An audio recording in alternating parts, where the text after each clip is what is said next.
Hi, I'm Ellie and I'm going to show you how to make some piñatas. So this summer, Camerados are going on tour. It's all about meeting people. We're all feeling quite differently about that at the minute, but we all know that what a difference it makes when we are met with a bit of humanness. This pandemic has shown us the importance of looking out for each other, friends and being with people who care about us and having a purpose, doing things that we love, what gets us through tough times.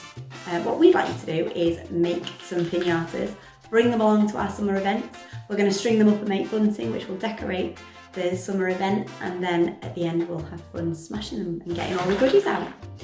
So there's two different designs. For some people, COVID has really got in the way, the pandemic has really got in the way of how we interact with people, and it's kind of really interfered with our lives. So you might have fun making a COVID-inspired piñata, which then you'll really love smashing up. For other people, the pandemic has really opened up the world to them with all the technology, with all the online events, and so you might be feeling in more of a celebratory mood. So have a go at making one of each, both, or as many as you like. And this video is going to show you how to do that. You can use a whole range of materials for your paper mache.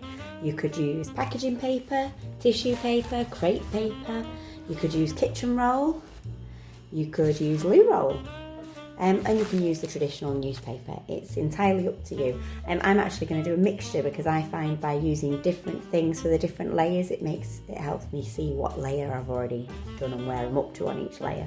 But I'm going to start today with newspaper. And then move all the others out of the way, which I might use on a different day to do my second, third and fourth layers.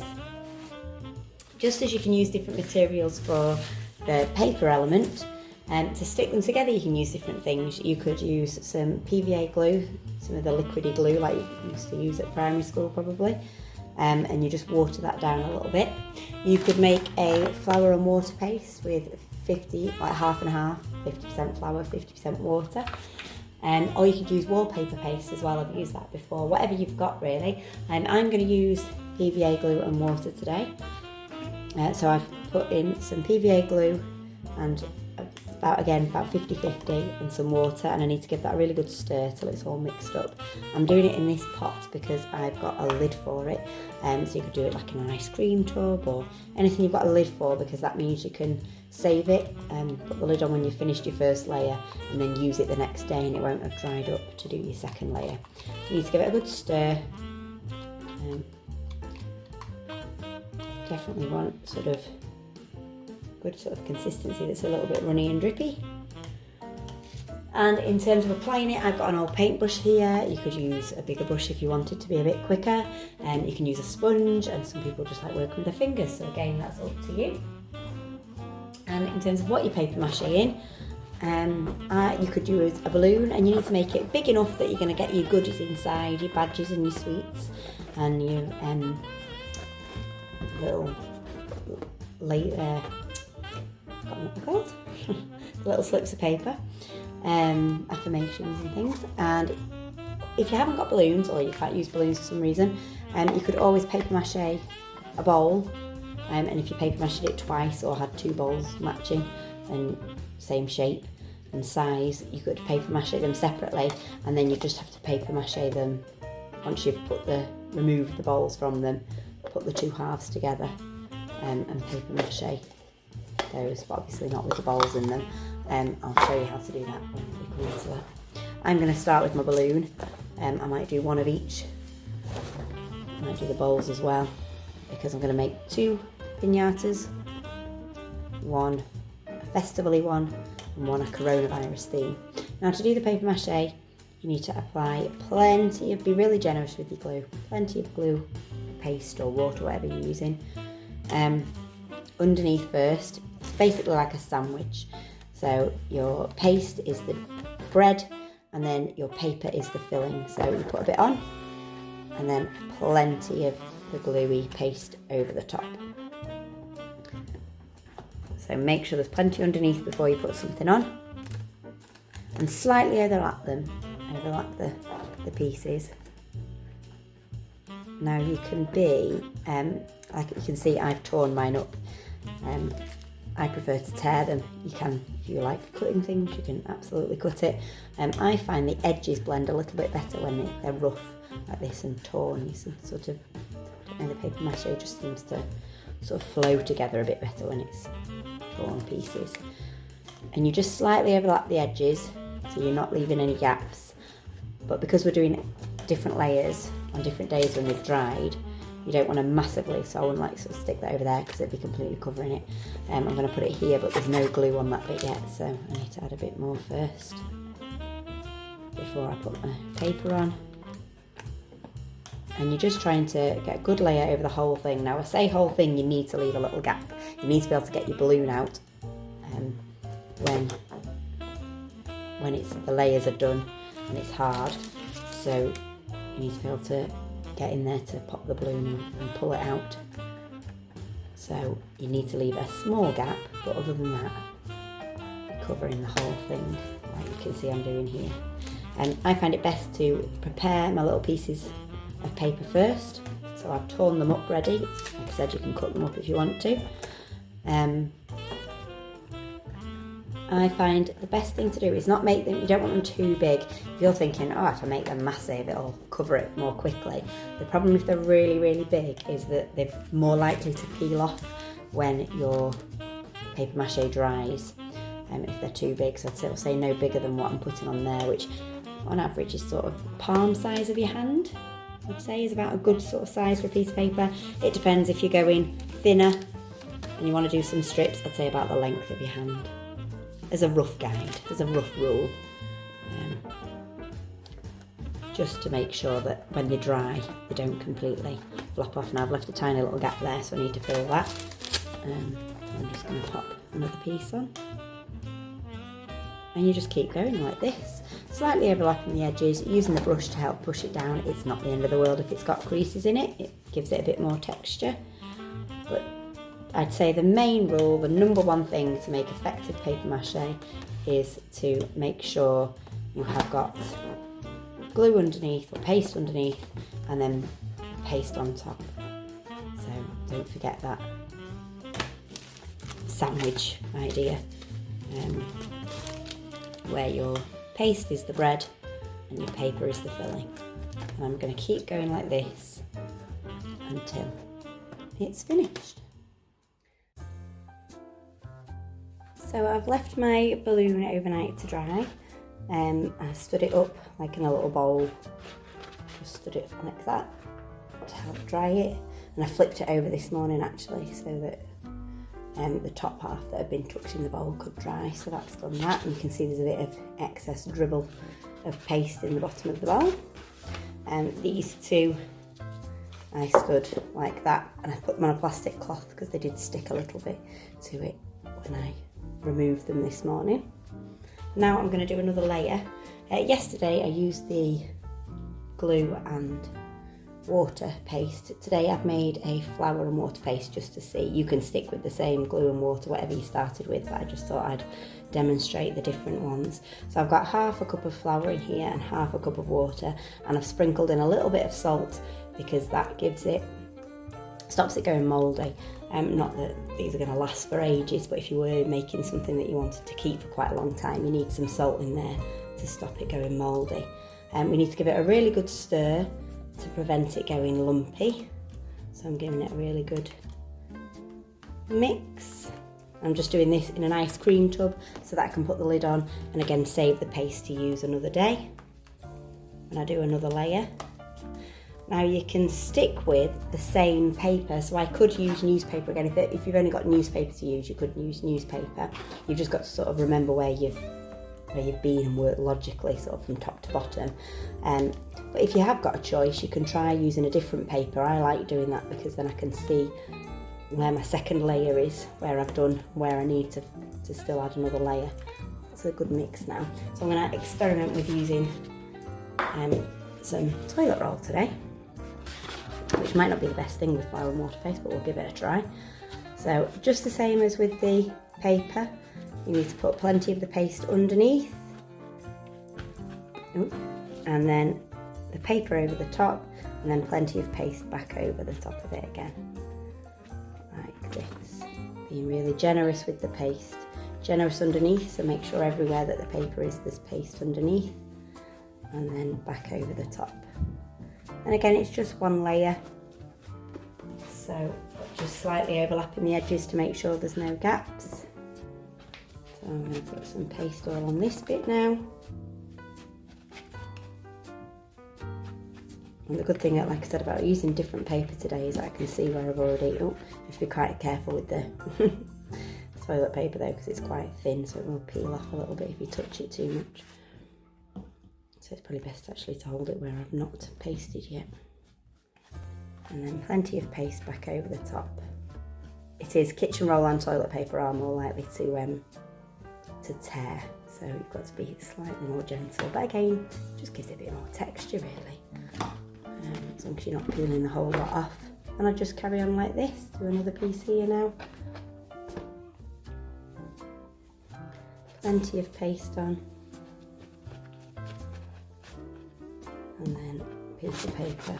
Oops, I was trying to rest it in the bowl still. That keeps it a bit still and stops it from, a bit more still I should say, stops it rolling around. And I'll just keep going like this till the whole thing is covered with the second layer, remembering to leave that gap at the top where you need to be able to pop it. Okay. So my flour and water paste and toilet paper layer has dried, so now I'm going to do my third layer.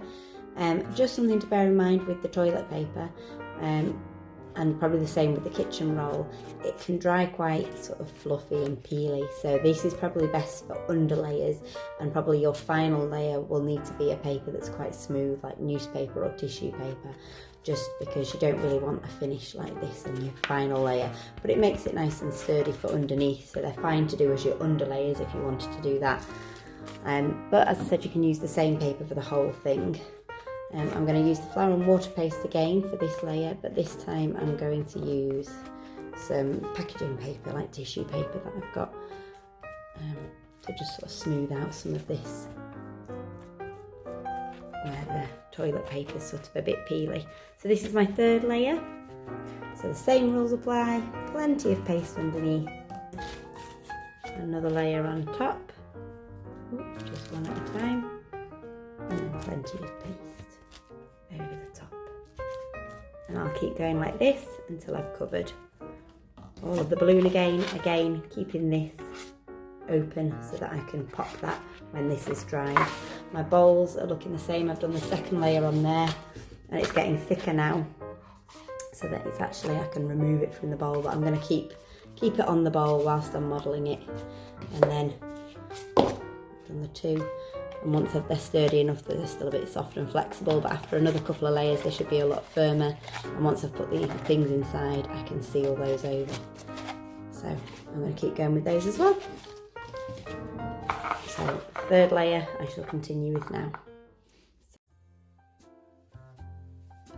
So my bowls now have 4 layers of paper mache on them, and they are easily removed from the original bowls. Move those out of the way. I'm now going to join these together, but obviously before I do I need to fill them with my piñata innards. So you just need to get in touch with office@camerados.org for the inside bits to your piñata, and they will send you your Camerados badges, some sweets and your messages to pop in. The answer to our problems is each other. Don't try to fix people, just be alongside. Things like that. So we're going to pop all of these bits into here. Make it really exciting when it explodes open. Just have fun. And so pop it all in there.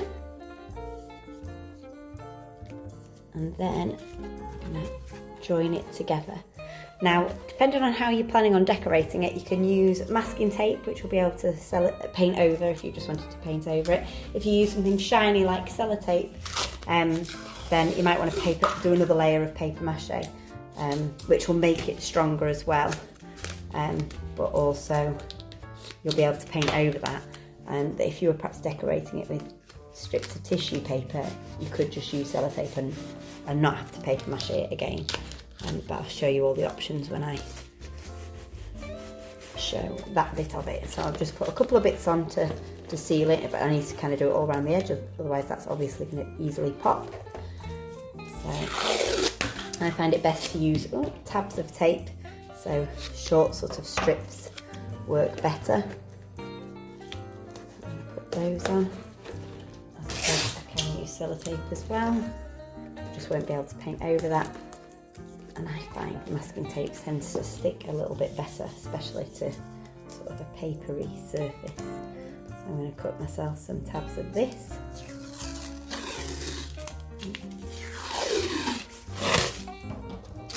Cut it into little pieces and tape all that round to seal it up properly. Now then I need to think about the shape of my piñata. I'm going to do two, one that's like a coronavirus shape and one that is more of a sort of traditional celebratory sort of piñata shape, which they have sort of 7 coney spiky bits pointing off them. So I'm going to make some coney bits. Now there's different things you can make those from. I'm just going to stick a few more of these tabs on. Do the rest of that afterwards. So I've made quite a few of these that I'm going to stick on. I'll show you now how to make them. So I used some toilet rolls for these. You can use other bits and bobs you've got. To make a cone, you could do things out of yogurt parts, the inside of an egg box, the pointy bits. This has already been attached by my daughter, so she just chops a bit of that. I can still use it like that. But I'm going to show you how to make one of these out of a loo roll. So you get your loo roll and you put 3 snips in it to sort of 3/4 of the way. So one there, about 1/3 of the way around, do another one, and about another 1/3 of the way around, probably a bit close there actually, do another one. And then it's just a case of sort of twisting it together, bending them round each other to turn those top bits into a rough sort of cone shape. Now if you haven't got a tape dispenser like this, it might be a good idea to have your tape snipped and ready in little tabs, little strips, so that you can sort of keep hold of your shape once you've bent it into shape. Again, if you're putting sellotape on these, you'll have to paper mache them if you want to paint it, unless you're using something like acrylic paint, which will go, like a plastic based paint, which will paint over it. If not, then yeah, you'll have to paper mache it to be able to paint over sellotape. So just bear that in mind with what you choose to stick. I'm just going to take that and make it extra tight. Now to enable me to stick this easily to my piñata paper mache shape, and then just put all around the bit that I left, the bottom quarter that I left, and put in little snips to create little flaps. So all I need to do once I've snipped all the way around like that is bend these back, and that gives me a nice surface to be able to attach these to here using those little tabs. And again, I can use tabs of tape, masking or sellotape, just to stick all this on. I'd need to probably make sure that I've taped all around this edge first, made that secure, although I think I am going to do another layer of paper mache on this maybe, just to make it extra strong, especially where it's got that weak point in the middle, otherwise that's going to burst open pretty quickly when we use them at the Camerados events. So, and that's how you make those cones, and I'm going to stick quite a few on here to create my overall shape. So I have now finished modelling the shapes of my 2 piñatas, and I've just added a layer of paint to both of them. If you did your final layer in paper mache, you might not even need the paint layer. Even if you haven't, you just want it plain, you can sort of add colour in using the decorative techniques that I'm going to show you now. So this is my one that's going to become the COVID inspired piñata. So I've just given that a base coat of basic green.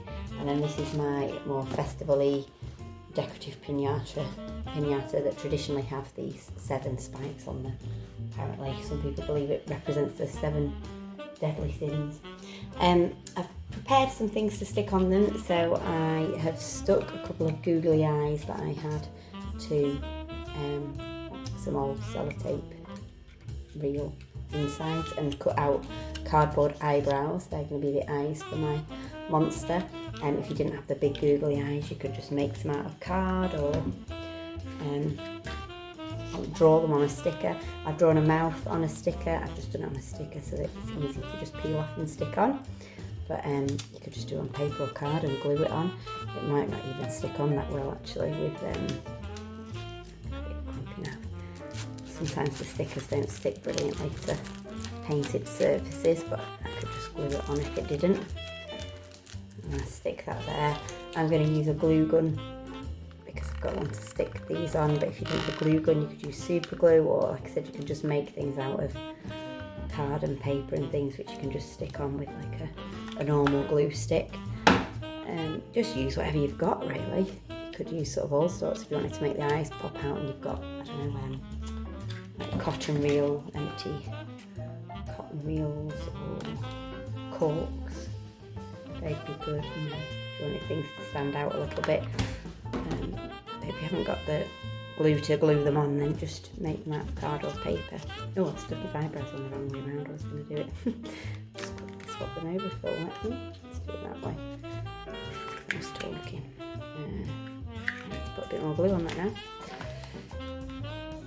So I'm going to make the face first, and then I've cut some other things. I've made some other things to stick on, and you might notice that I've put some little holes. By the way, I've already filled this with the goodies, and I had to do another bit of paper mache to seal the top of it. There we go, so those are stuck on. So yeah, it's full of the piñata goodies, full of the badges and the sweets and the messages. And then I've made some of these, so I just got a straw and an old cotton reel, and I just had some funny little white plastic things that, I don't know, come free with something. Just sort of look around what you've got around your house. It'd be really fun to do the decoration with somebody else, or in a group. You could get together with some other Camerados, or you could get together with some other friends. This is quite fun. You could set up a little decorating party.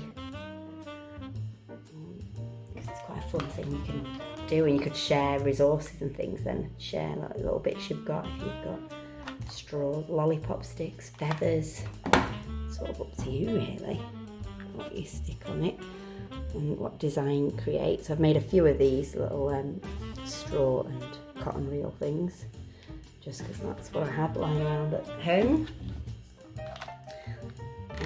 And then I've also, squeaky glue gun, I'm going to stick that one on up there, I think. Needs quite a flat surface to glue on. And then yes, I've also made some pipe cleaners and some of these little furry pom-pom things. So I've pierced holes using a pencil.